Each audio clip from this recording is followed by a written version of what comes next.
Chikkaballapur BJP ಆಕಾಂಕ್ಷಿಯಾಗಿ Sudhakar ಅವರು ಡೆಲ್ಲಿಗೆ ಹೋಗಿದ್ದಾರೆ. BL ಸಂತೋಷ್ ಅವರನ್ನ ಭೇಟಿಯಾಗಿದ್ದಾರೆ. ಸಹಜವಾಗಿ ಲೋಕಸಭಾ ಚುನಾವಣೆ ಬಂದಾಗ ಆಕಾಂಕ್ಷಿಗಳು ಜಾಸ್ತಿ ಇರ್ತಾರೆ. ಸೊ ಹಾಗಾಗಿ ಇವತ್ತು ವಿಶೇಷವಾಗಿ ಚಿಕ್ಕಬಳ್ಳಾಪುರ ಜಿಲ್ಲೆಗೆ ಸಂಬಂಧಪಟ್ಟಂತೆ 8 ವಿಧಾನಸಭಾ ಕ್ಷೇತ್ರದ ಎಲ್ಲ ಅಭ್ಯರ್ಥಿಗಳ ಜೊತೆ ನಾನು ಮೀಟಿಂಗ್ ಇಟ್ಕೊಂಡಿದ್ದೇನೆ. ಹಾಗಾಗಿ ಮುಂದೆ ನೋಡೋಣ ಪಕ್ಷ ಯಾವ ರೀತಿ ತೀರ್ಮಾನ ಮಾಡುತ್ತೆ. ನೀವು ದೋಸ್ತಿಯಾಗಿದ್ದೀರಾ, ನಿಮ್ಮ ದೋಸ್ತಿ ಎಂಪಿಗಳನ್ನ ಪ್ರಿಯಾಂಕ ಖರ್ಗೆ ಅಯೋಗ್ಯ ಅನ್ನುವಂತ ಪದಗಳಿಂದ ಸಂಬೋಧನೆ ಮಾಡ್ತಿದ್ದಾರೆ. ಏನು ಕೆಲಸ ಮಾಡಿಲ್ಲ ಅವರು ಇಷ್ಟು ವರ್ಷ.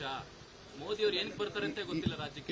ಇದರ ಬಗ್ಗೆ ಅತಿ ಶೀಘ್ರದಲ್ಲೇನೆ ರಾಜ್ಯದ ಜನತೆಗೆ ಇವತ್ತು ವೋಟ್ ಹಾಕ್ತಕ್ಕಂಥದ್ದಕ್ಕೆ ನಮ್ಮ ಪ್ರಜಾಪ್ರಭುತ್ವದ ವ್ಯವಸ್ಥೆಯಲ್ಲಿ ನಾವೊಂದು ಶಕ್ತಿಯನ್ನು ಕೊಟ್ಟಿದ್ದಾರೆ. ಹಾಗಾಗಿ ಜನ ತೀರ್ಮಾನ ತಗೊಳ್ತಾರೆ. ಅವ್ರಿಗೆ ಉತ್ತರ ಜನ ಕೊಡ್ತಾರೆ. ಥ್ಯಾಂಕ್ ಯು ಅಣ್ಣ. ಮತ್ತೆ ಚಿಕ್ಕಬಳ್ಳಾಪುರ ಬಿಜೆಪಿ ಆಕಾಂಕ್ಷಿಯಾಗಿ ಸುಧಾಕರ್ ಅವರು ಡೆಲ್ಲಿಗೆ ಹೋಗಿದ್ದಾರೆ. BL ಸಂತೋಷ್ ಅವರನ್ನ ಭೇಟಿಯಾಗಿದ್ದಾರೆ.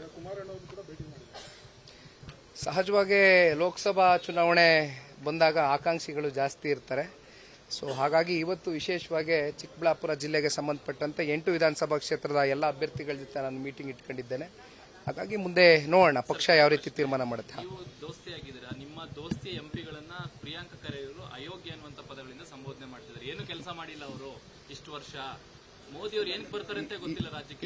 ಇದರ ಬಗ್ಗೆ ಅತಿ ಶೀಘ್ರದಲ್ಲೇನೆ ರಾಜ್ಯದ ಜನತೆಗೆ ಇವತ್ತು ವೋಟ್ ಹಾಕ್ತಕ್ಕಂಥದ್ದಕ್ಕೆ ನಮ್ಮ ಪ್ರಜಾಪ್ರಭುತ್ವದ ವ್ಯವಸ್ಥೆಯಲ್ಲಿ ನಾವೊಂದು ಶಕ್ತಿಯನ್ನು ಕೊಟ್ಟಿದ್ದಾರೆ.